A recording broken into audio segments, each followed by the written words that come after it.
From a meticulously planned, well, sniper's nest to these absolutely jaw-dropping courtroom demands involving, like, golf matches and prisoner swaps. We're diving deep today. We're looking into the shocking case of Ryan Ruth and the political earthquake his alleged actions have really sent through the nation. Yeah, it's a big one. Today, September 8th, 2025, it marks the start of a federal trial. And this trial, it pulls back the curtain on a truly unsettling event, the attempted assassination of former President Donald Trump. This isn't just some headline, you know.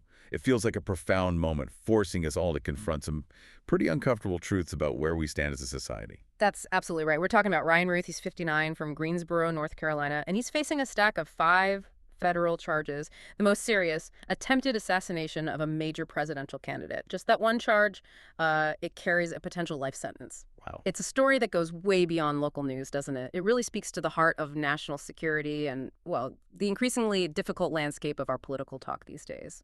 And the details of the alleged plot itself. Yeah. They're really dramatic. Ruth reportedly set up what prosecutors are basically calling a full-blown sniper's nest. This was at the Trump International Golf Club in West Palm Beach, Florida. Right.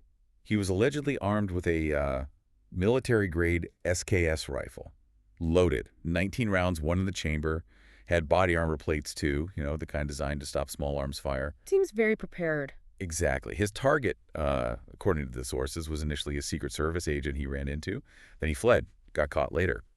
But what really makes this story just leap off the page, and frankly sends shivers down your spine, are his antics before the trial. Oh, yeah. He's tried to fire his lawyers. He put forward this chilling idea for a golf match with Trump where the winner could actually execute the loser. Unbelievable. And he even suggested some bizarre prisoner swap with like Hamas or China. It's a level of audacity that just, it almost defies belief. And here's where the bigger picture becomes so critical. This isn't, you know, some isolated thing.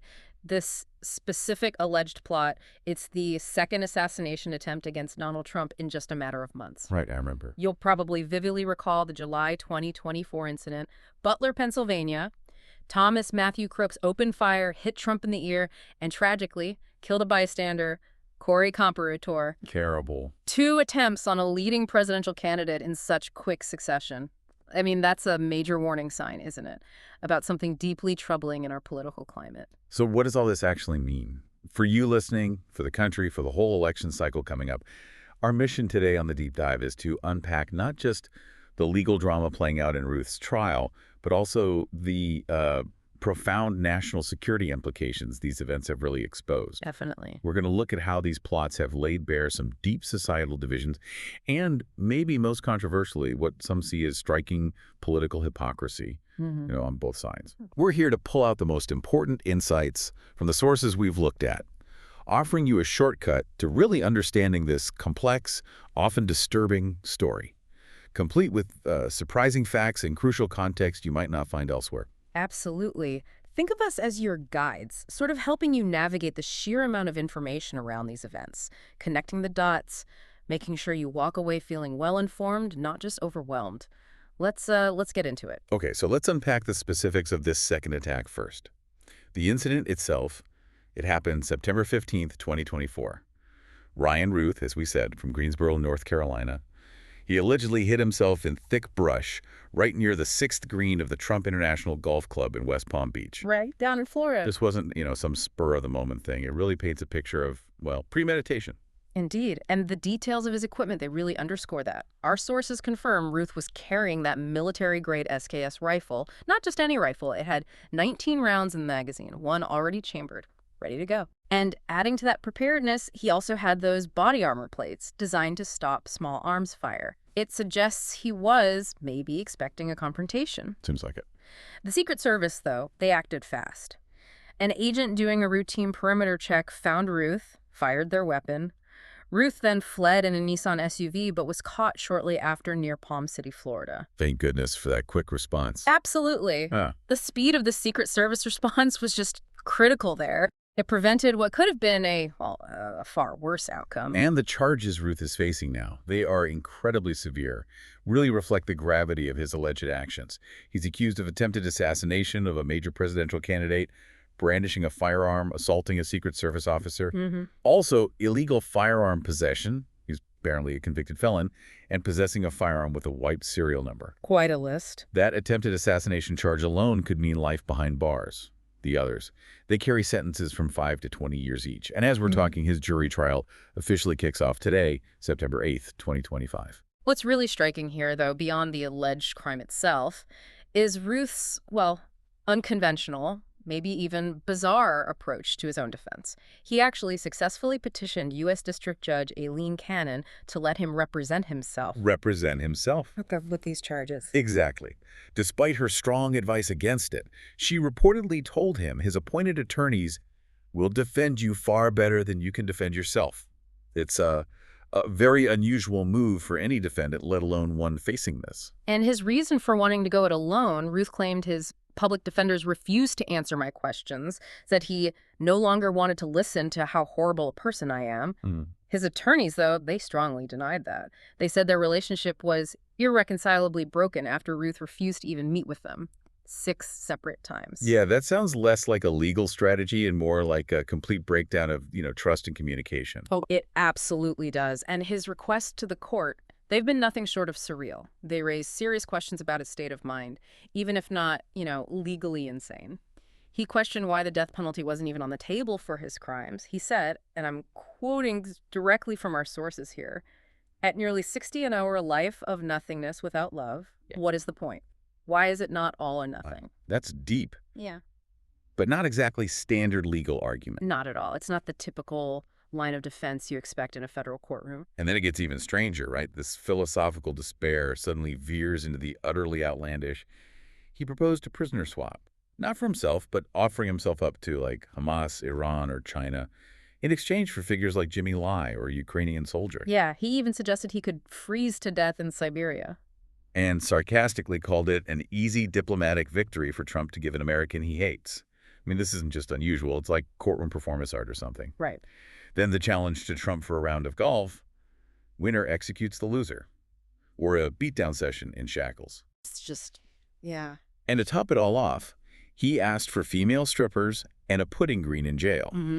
You just have to wonder, what is going on here? Is it a cry for help, some kind of political statement, or something else entirely? It's hard to say. Judge Cannon did draw a line, though. She disallowed his attempt to subpoena Harvard professors to try and justify his actions. Well, that makes sense. Yeah. It's clear Ruth's approach has really pushed the boundaries.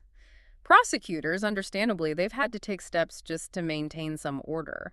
They filed a specific motion to stop Ruth from turning this trial into a circus. The circus, yeah. They want to block him from using his own writings, including his book, Ukraine's Unwinnable War, which apparently invites foreign countries to assassinate Trump, or using any statements to argue he has good character. That book title alone. Wow. It highlights the huge challenge the court faces, right? Balancing a defendant's right to represent themselves with the need for a fair and orderly trial. And on national security grounds, Judge Cannon already barred Ruth from accessing classified information related to his case. She cited that its disclosure could cause serious damage or exceptionally grave damages to the national security of the United States. That's really strong language. Signals how sensitive some of this material might be. Definitely. Now, thinking about Ruth's mental state, Florida State Attorney Dave Ehrenberg, he's not involved in this federal case, but he offered a legal perspective. He believes an insanity defense would be, in his words, a tough sell. Boy, that. He points to specific actions, like Ruth trying to flee after being found. His articulated understanding of good versus evil in the Ukraine conflict, something he wrote a book on, and his apparent knowledge of right from wrong. So understanding the difference. Exactly. Ehrenberg says, while Ruth definitely shows a manic demeanor and a, quote, disconnect in his value system, those things, legally speaking, aren't usually enough for a formal insanity defense. No. It's a crucial difference between what might seem crazy to us, the public, and what meets that very specific legal definition of insanity. Got it. And before we zoom out to the bigger picture, we can't forget the alleged co-conspirator here, Pina Brown Cooper, former employee of Ruth's. She's already pleaded guilty to 1 federal count for transporting the SKS rifle used in the attempt. Right. She apparently arranged for Ruth to buy it for just $350. $350. For that kind of weapon. Yep. Her sentencing is set for October 2nd. It just shows that these plots, they're rarely completely solo acts, are they? There's often a network, even a small one, enabling these things. A sobering point. Absolutely. And when we connect all these threads to the broader situation, these double assassination attempts on a leading candidate, they raise extremely serious national security concerns. That first attempt, July 13th, 2024, in Butler, Pennsylvania, where Thomas Crooks shot Trump, killed Corey Comparator, wounded 2 others, that wasn't just a shocking event in isolation. It directly triggered multiple investigations and a shakeup at the top ranks of the Secret Service. This wasn't just a slap on the wrist. It pointed to, well, systemic issues. And that initial security breach was so big, it even led to a House Oversight Committee hearing just 9 days later, July 22nd. That's right. Titled Oversight of the U.S. Secret Service and the Attempted Assassination of President Donald J. Trump. Director Kimberly Cheadle had to testify. In the documents for that hearing, they didn't mince words. They highlighted security lapse, security failures, even called it a monumental security failure by the Secret Service. Monumental failure. Reports indicated they were supposedly aware of a rooftop vulnerability, maybe even the shooter's presence, for up to 30 minutes before he fired. 30 minutes. That's not just a miss. That sounds like a breakdown. It does. And this brings up an equally important question about intelligence gaps, right? Our sources reveal that back in 2019, there was an FBI tip about Ruth unlawfully having a firearm. It got forwarded to local authorities, but it never led to an actual FBI interview. It suggests a pre-existing intelligence gap that, well, it really should be a focus for agencies reviewing their protocols now. Connecting those dots. Exactly. The challenge of connecting dots across different agencies, different jurisdictions, it's always there. But these incidents really underscore the severe consequences when those connections just aren't made. Beyond the critical questions about security and intelligence, though, these incidents have really, truly exposed a profound and often uncomfortable truth. A striking political hypocrisy that seems to be just soaking through our discourse. Observers noted this subtle shift in ideologies and attitudes, both major parties seeming to adopt stances usually associated with the other side, depending on who was the target. Yeah, what's really insightful or maybe depressing is how quickly principle seemed to bend under partisan pressure. So on one hand, you saw individuals aligned with the political right, engaging in doxing, publishing private info and actively trying to cancel people, pushing for them to lose jobs or face backlash. Like just saying things like, for comments like, shooter shouldn't have missed, even though they'd previously condemned that kind of action when aimed at their own side. And champion freedom of speech, even for really controversial stuff. Like, the example given was a white lady that said the N-word. wow. Critics rightly call it out as a glaring rules for thee, not for me mentality. The standard of acceptable speech just shifts completely based on who's speaking and who's being targeted. And then the flip side, we saw this fascinating, almost tactical response from some on the left. They were seen calling the right cupcakes and, somewhat ironically, arguing for freedom of speech against censorship or job loss for online comments. Which felt, to many observers, pretty inconsistent with past associations with cancel culture. Right. But some on the left argued, hey, this isn't hypocrisy, it's a tactic. Like, turn their own words against them. Show the right how it feels now that the shoe's on the other foot. Yeah, directly referencing former President Trump's get over it message after previous school shootings, apparently. It just highlights this deeply cynical, maybe understandable, but still worrying tit-for-tat game in our politics. This whole thing really illuminates a critical insight, doesn't it? The lines of acceptable political talk, they're not defined by shared principles anymore. They seem defined purely by partisanship. And that creates a really volatile new landscape for public expression. Yeah. The challenge isn't just defining free speech anymore. It's that the attempt to define it has become a weapon in the culture war. It's just eroding any common ground for, basic civility. How do you consistently draw the line? Especially with jokes about political violence or past assassination. Exactly. Some argue, look, wishing death on an opponent is fundamentally different from disagreeing on policy. Others ask, well, where do you draw the line if jokes about things like 9/11 or historical assassinations are now just accepted? It's a tough one. This isn't just about free speech, it's about the fundamental rules of engagement in our society. Are there any left? And the impact on public feeling, on national unity. It's equally striking and frankly pretty disturbing. A Reddit discussion we saw observed a clear pattern, people's level of concern about political violence. It largely depended on whether they supported the person targeted. Tribalism? Yeah. Comparisons were drawn to how, after the attack on Nancy Pelosi's husband, some on the right allegedly encouraged jokes about it, but then reacted with total outrage when similar feelings were aimed at Trump. Right. It just suggests this deeply entrenched tribalism where even empathy and concern get filtered through political loyalty. What's fascinating, though, from a broader viewpoint, is a finding in one of our sources. It indicates that the Trump assassination attempt actually lowered Republican support for violence and boosted party unity. Really? Lowered support for violence. That's unexpected. It is surprising, yeah. It suggests the unifying effect within the Republican Party rather than just an immediate spike in hostility towards the Democrats, at least on a wider level. It kind of begs the question, can shared victimhood sometimes consolidate a political base instead of just inflaming it further? Maybe. But we also have to face that truly disturbing statistic. Yeah, that some surveys indicated 17% of Americans believe the country would be better off if Trump had been killed. 17%. That number is just a stark reminder of the depth of animosity and division that exists right now. It really is. And, as a further reflection of this whole turbulent political landscape, let's just quickly touch on another recent development. It touches on this erosion of trust in our institutions. President Trump's recent nomination of E.J. Antoni to lead the Bureau of Labor Statistics, the BLS, that's heading for a Senate committee hearing. This nomination comes after Trump controversially fired the previous BLS commissioner, Erica McIntyre. He alleged, without evidence, that job numbers were manipulated. Right. And Tony, he's the chief economist at the Conservative Heritage Foundation.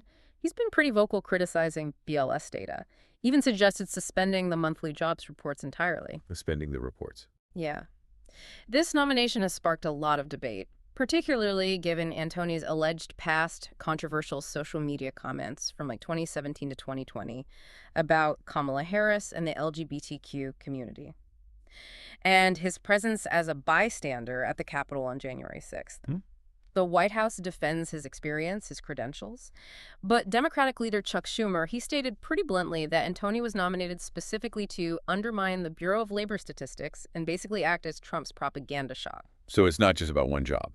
Not at all. It feels like another front in this broader battle over the credibility and independence of our fundamental government institutions. Okay, so when we look at everything, the attempted assassinations of a leading presidential candidate, you add in the surrounding political and legal circus of Ruth's demands, and then you layer on top this contentious fight over the integrity of institutions like the BLS. We are forced, I think, to confront a fundamental and deeply unsettling question. In an era of such intense polarization, these digital echo chambers we all live in, can our society even agree anymore on the basic principles? Civility, the rule of law, objective truth. Or are we just destined to see these rules for thee, not for me dynamics escalate even further, just continuously eroding the very foundations of our shared civic life? It raises a really important question for all of us listening, doesn't it? What will be the long-term impact of these events, these security failures, this pervasive political hypocrisy? What's the impact on the integrity and the stability of our democratic institutions? It feels like a critical moment for the nation. And how we choose to respond, how we choose to engage with these facts, and the, frankly, uncomfortable truths they reveal, that's going to profoundly shape our future.